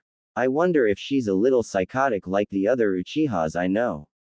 Naruto shook the young woman's hand. Pleased to meet you, I'm Naruto. You don't want to be staying with this old man and these youngsters, do you? Naoko said jokingly and smiled at Tsukumo when she called him an old man. Tsukumo just gave her a smile back. Sorry if it seems like I'm stealing him from you, Tsukumo, Naoko said to him. He can go wherever he wants, Tsukumo responded. They all thought Naruto would leave to join her and Tsunade because he might have been more comfortable with people his age, but they heard him say, sorry, but I think I'll stay here. Why? Naoko asked with a confused voice. I can sense that your friend doesn't want my company, so it's alright, Naruto told her, nodding at Tsunade. Naoko could tell Naruto was a little sad when he said that. Naoko sighed in disappointment and went back to where Tsunade was sitting. She crossed her hands, showing her disappointment when she sat down. Well, nice going, Tsunade, she said in a tone that showed her disappointment. He was going to join us, but felt the freaking bad vibes that you were radiating. She could tell that Naruto really did want to join them. That's fine with me, Tsunade answered and took a sip of her sake. Anyways, I got his name. It's Naruto. I didn't ask for his name. Good thing he's not joining us. I don't want anything to do with that guy, Tsunade thought. She really didn't care that Naruto had beaten her, but she hated him for doing what he did. The guy had put her in an embarrassing position with Jiraiya after the fight. She wanted to kill him for that. She hated perverted guys. She remembered all the perverts who would look at her and didn't care about how she felt. Every single guy that had tried to get together with her were always looking down and never at her face. They never asked how she was feeling or anything, they would just stare. Tsunade felt like violated whenever they did this. just staring at her and not even trying to hide the fact that they were. Even though Naruto hasn't stared at her yet, she placed him at the same place as these perverts because of his action. Naruto's table. Naruto had just finished his sake and was getting ready to leave. So, where are you going now, Naruto? Tsukumo asked. I'm probably going to head home. I'll go too, I guess. Naruto knew what Tsukumo was doing. Tsukumo was walking with him out the door so all the people he would receive fewer stares from all of them while walking out. They got outside. Thanks, Naruto said. For? Tsukumo asked. You know, walking with me so all the people wouldn't stare as much, Naruto told him. Strong and smart. No problem, Naruto. I really was heading home also. See you. With that, Tsukumo took off to his right. Naruto turned to his left and started walking towards the south side of town. Arashi, Kyoko, and Seishin were walking together on a dirt path. It was getting kind of late. After their sensei dismissed them, they played shinobi for the rest of the day. It was about 5 o'clock. What do you think of our sensei? Kyoko asked them both. I like him. He smiles a lot, unlike some of the other Junins. This makes me feel a little more comfortable around him. I was hoping that we didn't a Junin instructor that never smiled, and luckily we didn't, Arashi answered. I like him too. He saved Arashi, Seishin said. He thought about what happened. Well, it was kind of his fault for throwing the shurikens in the first place, but I'm pretty certain he was just testing to see if you could dodge it. Arashi nodded. Do you think he's strong? Seishin asked the two. It doesn't matter. As long as he's a nice person, then I'll be glad to be on his team, Kyoko answered. What do you think our first mission will be? You think we'll kill anyone? Arashi asked. He squinted a little when he said, kill. I don't know. I hope not. That's real scary, Kyoko said. You have to do it one day, Seishin told her.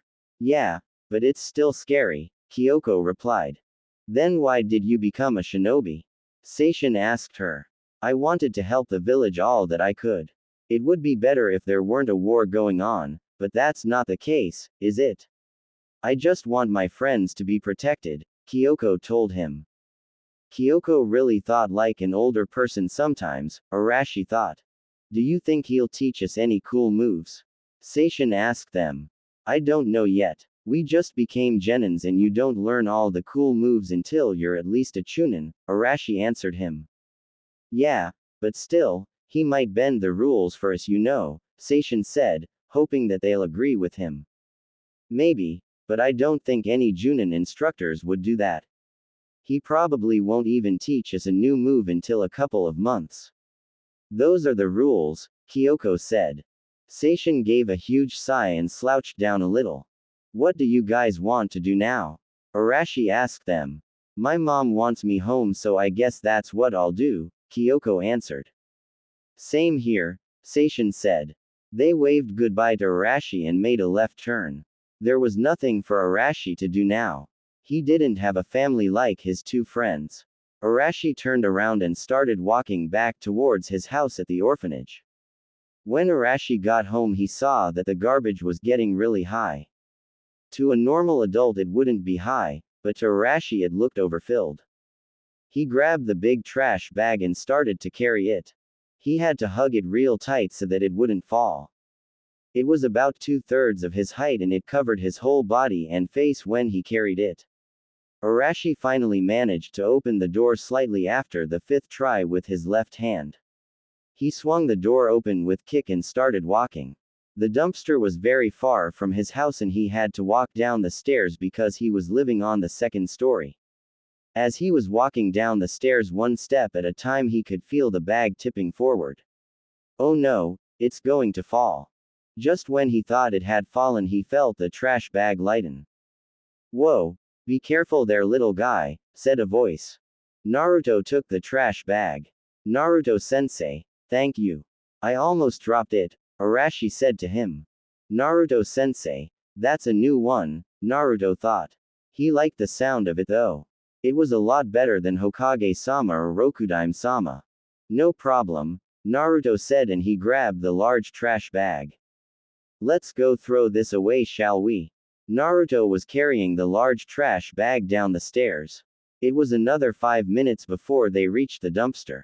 He threw the trash bag in. Thank you, Naruto-sensei, Arashi said. They were walking back towards the apartments. Why are you here, Naruto-sensei? Arashi asked him. Well, I was just going home. You live at the orphanage? Yep, that's where I live. I have lived there ever since I could remember, and I've never seen you. I just barely moved there yesterday.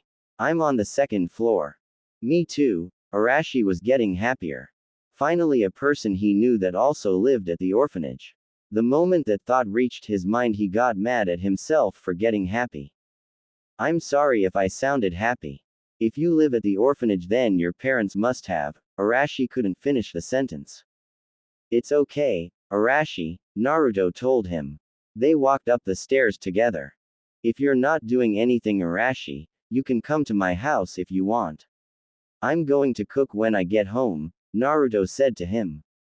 Arashi's eyes grew big. Nobody had ever invited him to visit their house. He's never been to another person's house, not even Seishin and Kyoko. Arashi knew that they would invite him if it was their house, but it wasn't. He could tell that their parents really didn't like him. Arashi gave a huge smile. Yay, that'll be nice. They reached Naruto's house. He grabbed his keys and opened the door. It's not much, but make yourself at home. Arashi looked inside and his eyes bulged. His sensei's house was the coolest house that he's ever seen. The walls were light blue. He walked into the house. His sensei's house was small, but had almost everything. There was a huge black leather sofa near the right side of the wall. Arashi really wanted to jump on the sofa just to see how it feels, but knew his manners. There was a small dark brown desk with smooth edges. It was located on the left side of the room and a stand-up lamp. On the desk stood a picture frame. Naruto had already developed the picture that they took earlier today. In the middle of the living room was a carpet that had a very plain, but cool design. It was a circle-shaped carpet that was completely red with a spiral design that met in the middle. Straight ahead was a shelf, stuffed with all kinds of books and scrolls. Arashi looked into the kitchen and saw that the stoves were not like his. They were black and completely new. They had soft edges also instead of hard pointy edges like his stove. The white refrigerator had a soft shape to it also. Arashi could see that it even had a place that ice can pop out of. He saw someone operating the ice machine on a refrigerator similar once when he was looking for a table. There was a small light brown dining table in the middle of the kitchen. It also had soft edges like everything else. A dim light also hung from the ceiling right on top of the dining table. He saw Naruto heading to the kitchen. So, what do you want to eat, Arashi? Naruto asked him. Arashi didn't know how to answer. He never knew that much about food. The only thing that he knew how to cook was beans and baked chicken. Arashi took a seat on the couch. It was far more comfortable than he imagined. It doesn't matter. Okay, I'll just cook something up then, Naruto answered. Naruto grabbed some vegetables and beef. He also took out some of the spices and sauce that he bought and began cooking. It was about 40 minutes before he was finished. He set the 2 plates in the dining table. Arashi came and sat down on the chair. The food smelled delicious. He took a bite and it was the most delicious thing he ever tasted, though that didn't say much having never tried many different dishes. Arashi finished his plate at the same time that Naruto did. Do you want another serving? Naruto asked. Arashi thought that it would be rude to say yes, but he really liked Naruto's cooking and it was hard to resist. Naruto could see what he was thinking. Arashi, you don't have to be worried about being rude or anything like that. I don't want you going hungry. I made a lot anyways. After eating, Naruto washed the dishes. At first Arashi was shy and a little silent, but after a while he couldn't stop talking with Naruto. He was real comfortable around Naruto. They continued talking for a long time until it was very late. The time flew by so fast that Arashi didn't even know that it was already 11 o'clock. Arashi looked at the clock. I guess I'll be going home now. It's getting real late. Okay. I'll see you tomorrow. Remember we have a mission. Come by whenever you want to. Okay. Arashi nodded at his sensei. He walked back to his house. After being at Naruto's house, his house seemed worse than usual. Arashi had his head down as he walked a few doors down. He opened the door and went inside. Sometimes Arashi wished he had a family. Even though Seishin and Kyoko were his close friends, he often wondered what it would feel like having a real family. He never knew what happened to his father and mother. He just heard that they went on a mission and never came back. This happened a lot to shinobis, not all deaths were accounted for. Even though this was the most likely case, he would wait near his door every night for about 15 minutes before bed, just hoping that someone would knock on it and pick him up. It was about 12 o'clock when he decided to leave the door and go to bed. Naruto was lying on his bed thinking to himself. His father was a good kid, almost like him minus the pranks. Now Naruto knew why Sarutobi had passed the torch to him. Got to get some rest now. Just in. Community. Forum. More. Times by 83 DOZ. Anime Naruto rated. M. English. Adventure. Naruto U. Tsunade S. Words. 84K plus. Faves. 1K plus. Follows. 1K plus. Published. February 8, 2007. Updated. July 21, 2014. 458 Chapter 4. CH4. Mission. February 13, 07. Chapter 4. Mission. Naruto and Arashi went to pick up Seishin and Kyoko at their houses. What are mission, Naruto-sensei? Kyoko asked him when they were at the front gate. Nothing much. We're to patrol the west border until 1 o'clock. Okay. You three lead and I'll be behind you guys, Naruto said. He knew that it was daylight and if there were going to be any attacks during daytime, it would most likely come from behind. They nodded and took the lead. They were jumping and flipping through the trees. Naruto-sensei, can I ask you something? Seishin said. Well, you just did, Naruto laughed. But, go ahead, what's on your mind? Can you teach us a cool jutsu? Seishin asked him. You shouldn't be asking Naruto-sensei to show us a jutsu. He'll decide when it's right to show us a new jutsu, Kyoko told him. Naruto answered, sure, why not? When we get back I'll show you guys a new move. They were all surprised at his sudden answer and looked back at his face to see if he was lying. They could tell that he wasn't lying to them. 4 sand shinobis were scouting their new victims. They were traveling alongside the group, but far enough so that they wouldn't get caught. One of the shinobis returned from scouting the group. This shinobi was a girl. She had black small eyes and very short blue hair, shorter than most guys. She didn't wear a vest, only a long-sleeve blue shirt and pants. Her name was Fuyo. How many people are there and is there anyone strong in the group? The orange-hair shinobi asked. He knew that if someone strong were there Fuyo would know. He only wore a green vest, showing his arms. There was a huge scar on his left shoulder. His name was Eigo and he was the leader of the group. 3 kids and a shinobi that I've never seen him before. As you know, I've also been through information files at least 100 times now, Fuyo answered. She was the information person in the group. He's probably a weak shinobi then, answered an older man about 30 years old. He was bald and had 2 mechanical right hands. His name was Choin. Don't underestimate people. That will get you killed on the field, Eigo said. I'm still living, aren't I? Choin answered back. Should we take them out then? This time it was a young shinobi that asked. He wore his forehead protector like Ebisu and he was the newest member of the group. His name was Waki. I don't want to waste my times on new recruits, Choin said. No, we will attack, the leader interjected. You never know when one of these new recruits might become the next, Saniner, White Fang.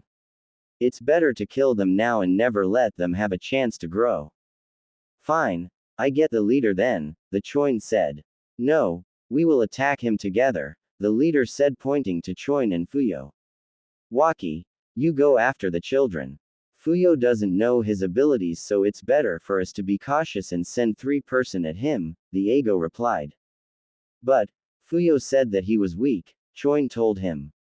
Fuyo never said that he was weak. She said that she didn't have information on him. That doesn't automatically mean that he's weak, Ago replied. Waki looked at the 2 shinobis. He's been in the group of only a couple of months, but he noticed many things. Even though Ago and Choin were similar in skill level, he could clearly see why Ago was the leader of the group instead of Choin. Alright then, what's the plan? Fuyo asked her leader. It looks like a patrol duty only. We'll keep an eye on them until they start heading home. That's when we'll attack. Most shinobis are vulnerable when they go back home. Some of them think too much about what they're going to do when they finish their mission, and this can be an advantage for us, Ago replied.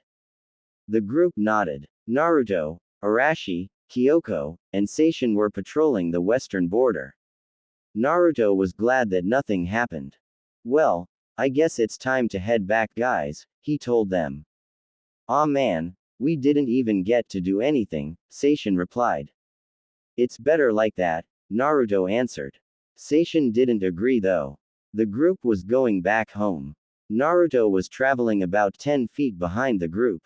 Ago was about 100 feet behind his victims. He did a few hand seals, Urasu Hando, rock hand.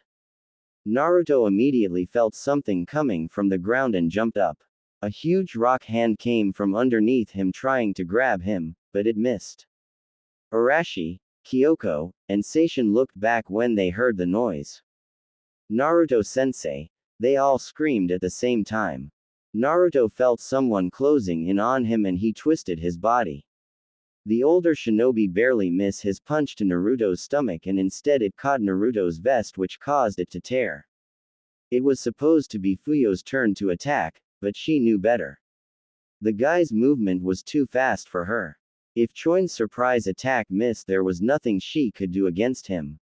She took her only other option. Fuyo went behind the little girl. She doesn't even notice me. Naruto looked down and saw an enemy behind Kyoko. Kyoko! He screamed. Naruto immediately took out a kunai and threw it at Kyoko.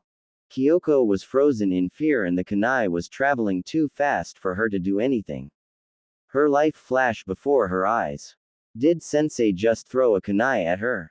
This was it. She was going to die. Her young life is over and she hasn't even did anything yet. The kunai barely scraped the left side of her cheek and a drop of blood fell down. Feeling some liquid drop on her shoulders, she turned around to see what it was. What she saw scared her. A kunai had hit a shinobi's eye and blood was running out of the shinobi's eye violently. Kyoko looked at the shinobi and almost vomited. Ago and Choin surrounded Naruto. You're pretty strong to be able to hit Fuyo from such a distance, the older shinobi said. Naruto looked to his group, who was about 20 feet from them, and saw that another shinobi had already joined them. I don't think you have time to be worrying about them, the orange-hair shinobi said, noticing where Naruto was looking. Naruto knew he had to finish these shinobis fast so that he could help his group. He took out a kunai. He ran to the orange-hair shinobi and tried to kick him, but missed. The orange shinobi jumped back, but before he could do anything he felt a kunai in the back of his neck. Naruto had just appeared behind him and stuck the kunai straight through the back of his neck and through the Adam's apple. Ago dropped to the floor motionless. Naruto immediately went to the older shinobi and tried to stab him in the stomach, but found something was wrong. The shinobi took this opportunity to and sent a 1-2 punches to Naruto's cheekbone and mouth, which caused Naruto to be sent back 10 feet. Naruto immediately got up and wiped the blood from his mouth. Are you surprised? The shinobi asked. His whole body must be mechanical, Naruto thought. There's nothing you can do, Choin said to him. Naruto brought up his right hand. Suddenly there was a small blue ball swirling above his hands. As Naruto came close to the man, Choin tried to hit him, but Naruto was too fast. He dodged the punch and said, Rasengan. He aimed the Rasengan at Choin's stomach. Choin couldn't believe it, but he felt his stomach being torn apart. It was about 2 more seconds when Choin was ripped into many pieces that flew in many different directions. Naruto's face was covered in blood after the attack. He looked to where his team was at so that he could help them, but to his surprise he saw them all looking at him. Amazing, the three said all at once in an excited voice. They all had eyes that showed that it was the most amazing things they had ever seen. Naruto reached into his pocket and took out a scroll. He did a few hand seals and, poof, a towel popped up and he wiped the blood of his face. Naruto looked at Kyoko and saw that he had injured her when he threw the kunai. Sorry about that, Kyoko, are you alright?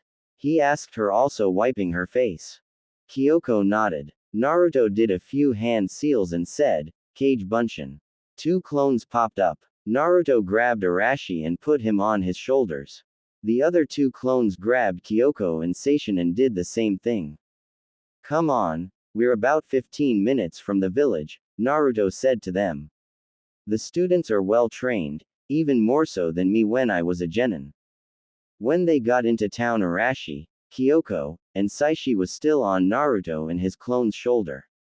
They were explaining happily to Naruto how they took care of the shinobi.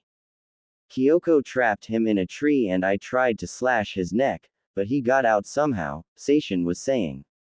But, right as he got out I managed to stab his heart, Arashi said. Naruto was enjoying their story. Sensei, what was that jutsu? It was so cool, Seishin said. No, it was beautiful, Kyoko said. No, it was powerful, Arashi said to the other 2. The 3 were still arguing whether it was cool, beautiful, or powerful when Naruto saw 2 figures walking in opposite direction. It was Tsunade and Naoko. The real Naruto smiled and waved at them as they passed by. Naoko smiled and waved back, but Tsunade just walked past them without giving him a look. Why didn't you greet him, Tsunade? Naoko asked her. I don't feel like it. Well, I told you he was nice. Tsunade was confused. Did he prove it or something? Yes. Didn't you see the kids? They were all happy and having a good time. Kids tell the truth because they're so young and innocent. A mean person would not be able to make kids happy like that. Sure, if you think so, Tsunade said in a disbelieving tone. I'm serious, Tsunade. Anyways, did you hear what the kids were arguing about? They were talking about his cool, beautiful, and powerful jutsu. I wonder what it is. Naoko said, more to herself than Tsunade. Why are you so interested in this guy anyway? Tsunade asked. The fact was that Naoko wanted Tsunade to be interested. Tsunade had never been herself after losing Dan. She remembered the time when Tsunade and Dan were together and Tsunade would always be happy. After losing him, Tsunade lost something that was inside of her also. Even though Naoko still cared for Tsunade, Naoko hoped that this new guy would somehow turn Tsunade back to the way that she was for her and Tsunade's sake. You're not? Naoko asked back. Nope, Tsunade answered. You're not interested in someone that's strong. Even if it's not about, attraction. Don't you just want to know him a little? She wanted Tsunade to be even a little interested, even if there wasn't any attraction. Naoko hoped that this would eventually lead to something else.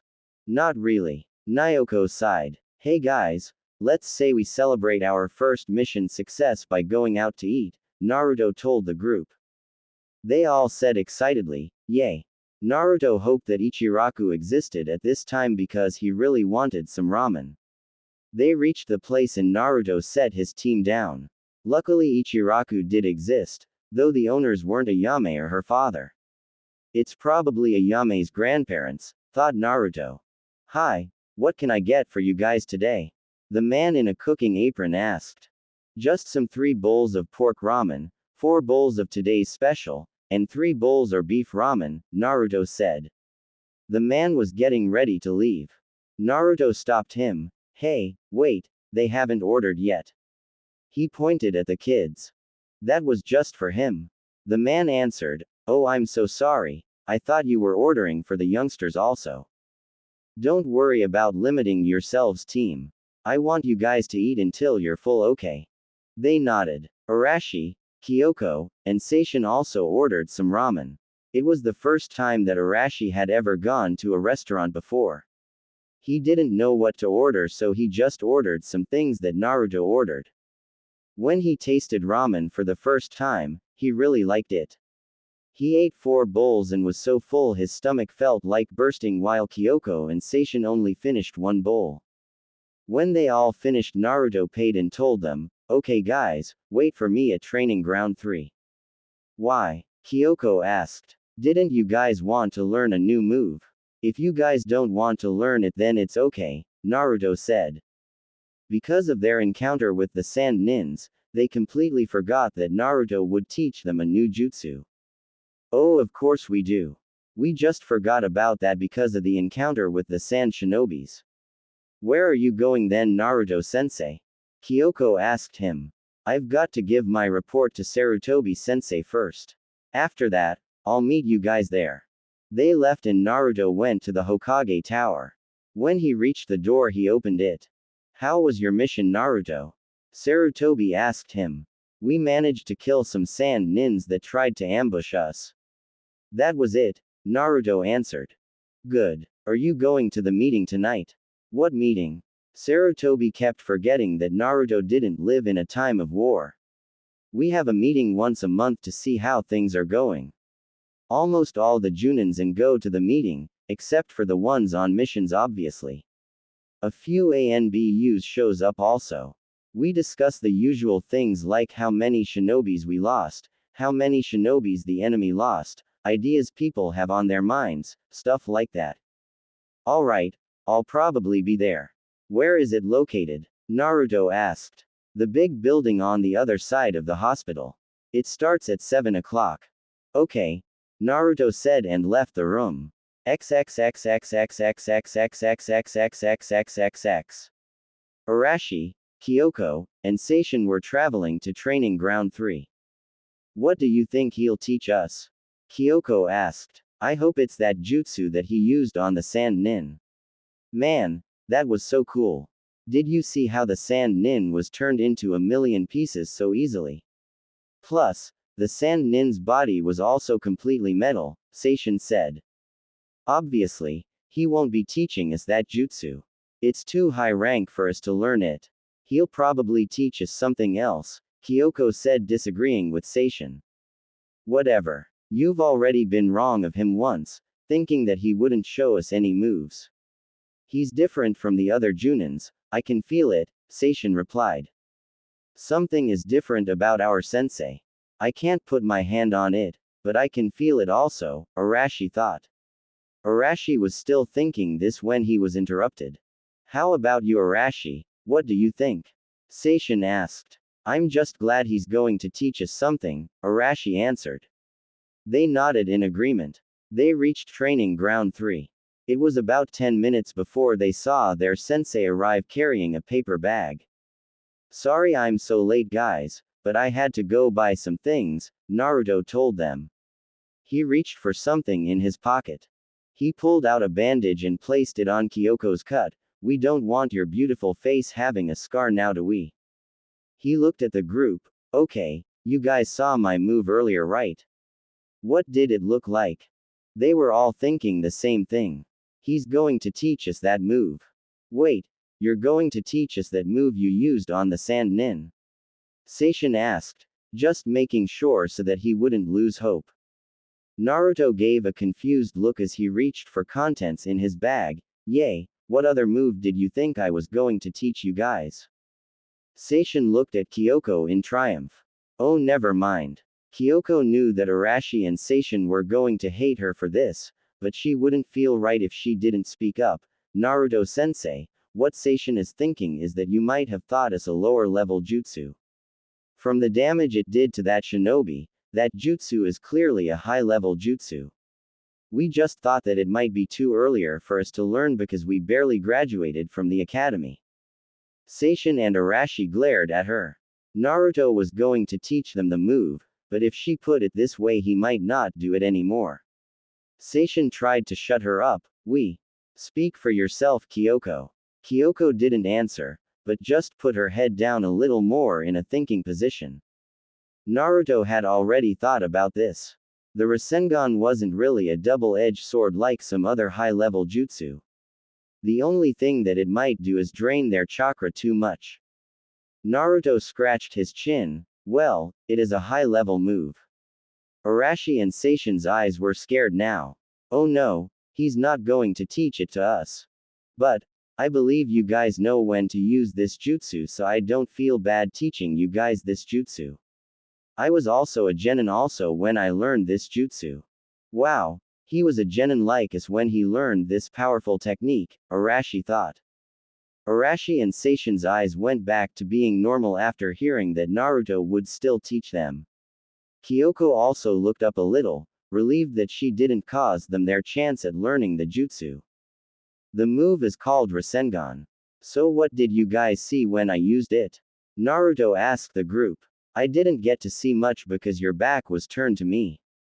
I only saw how the sand nin torn into a million pieces after the attack. It was powerful, Arashi said.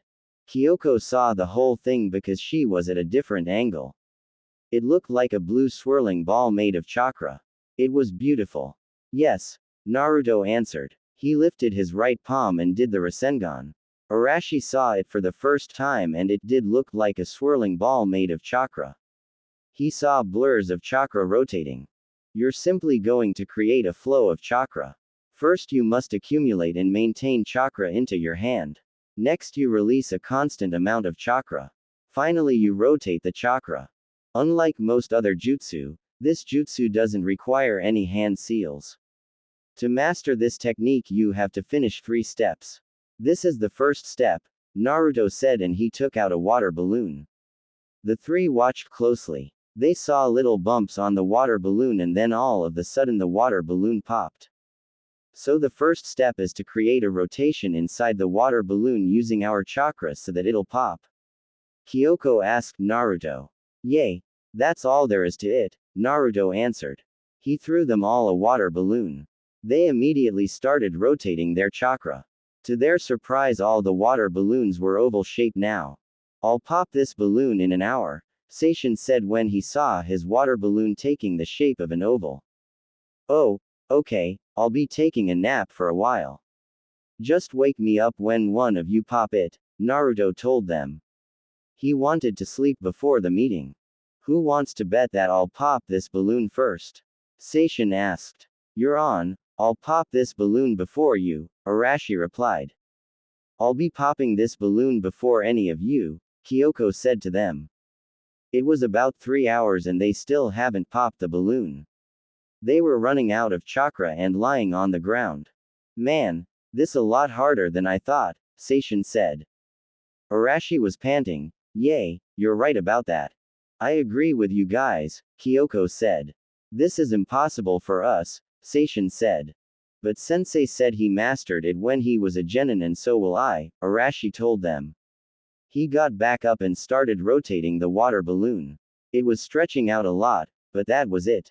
Naruto got up around 6:30 and saw them still rotating the water balloon. I've got to go to a meeting right now. Let's head home, shall we? This is hard, Naruto-sensei, Seishin said. I never said that it would be easy. It took me a long time to master the technique. This is an A- rank jutsu, Naruto told them. Their eyes grew wider. They knew it was a strong technique, but they didn't know it was an A- rank. They nodded, stating that they understood, and went home still holding their water balloons. He could see that something was wrong with Kyoko during the whole time, so Naruto decided to follow her. As she was about 1/2 a block from her house, Naruto appeared beside her. What's wrong, Kyoko? Kyoko looked down. Nothing. I can tell something's bothering you. You can tell me, Naruto said. Okay, but promise you won't tell or mention it to the other 2, she said. Okay, I promise, Naruto replied. Well, it's just that I didn't want to be a shinobi who, she couldn't think of the word. Always went by the book, Naruto filled in the blank for her. Yay. Something like that. When I told you about how it might be dangerous for us to learn a powerful jutsu, Arashi and Seishin got real mad at me. It hurt, but I wouldn't have felt right if you thought it to us without knowing that genins shouldn't learn a powerful jutsu like that yet. Naruto bent down in front of her and put his hands on her shoulder. You did the right thing, Kyoko. I'm proud that you stood up to what you believed in even though you were going against your friends. That takes courage. One day they might try to learn something or do something that is too dangerous and you're going to be the one that stops them. You're the one that will have the right way of thinking. Even though Naruto said this, he knew that he would have reacted the same way as Arashi and Seishin when he was younger. Now that he was older, he knew Kyoko was correct. It was really good to see that at least one of his students was cautious. But it still doesn't feel good. Sometimes doing the right thing won't feel good, Kyoko. I also thought about how dangerous the jutsu was before teaching you guys. If I felt you guys weren't ready for it yet, then I would have waited, Naruto said. Thank you, Naruto-sensei, Kyoko said and hugged him. For what? Naruto asked. For saying that I did the right thing. Even though I thought it was the right thing, it's comforting that you also agree with me, Kyoko told him. Naruto just smiled at her. No problem. I got to go to the meeting. He told her goodbye and left. Naruto reached the meeting room and walked in. This time there was even more people than the time at the restaurant and the whispers were louder. Naruto saw Naoko waving at him and could tell that she wanted him to sit by her. He waved back, but decided to take a seat by Tsukumo instead near the back of the room. Everyone was giving him a glance now and then. Hey Naruto, did you get beat up by your genin team again? Tsukumo asked as Naruto sat down. Naruto's cheek had a slight bruise now from getting hit earlier. He rubbed his cheek. No, we were attacked during a patrol. Must have been pretty strong to hurt you, Tsukumo said. If Naruto knew about the armor then he wouldn't have gotten hit at all, but this was the life of a shinobi. You don't get to know your enemy most of the time. He was pretty strong, I guess, Naruto answered. Just then Sarutobi walked in. All right everyone, quiet down, Sarutobi said and the group became silent. He started writing some numbers on the chalkboard. As you can see, we've lost fewer shinobis this month compared with our enemy. Ever since Tsunade's suggestion of a medical organization, this has been the trend. But the enemy still has a lot more shinobis than us, about a 4-to-1 ratio, Sarutobi said to the group. He could sense that the people weren't paying attention to him. What's the problem? Oh, might as well get that out of the way. He pointed at Naruto. Stand up for a minute, would you? Naruto obeyed and stood up. This is Takahashi Naruto. He's a new Junin and his help to our village is greatly appreciated. Sarutobi was interrupted before he could finish his sentence. Jiraiya stood up and yelled, Speak for yourself, old man. I don't appreciate his help. He pointed at Naruto.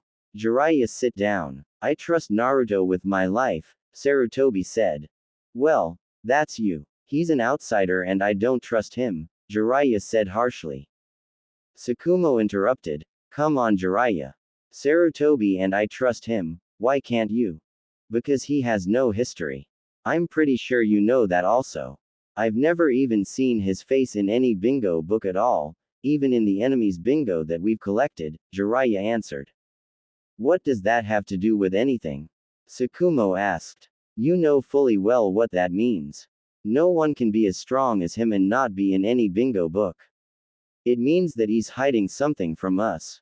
He's doing things by himself and doesn't have any allegiance to any villages. He could be selling our information to other villages right now, Jiraiya said.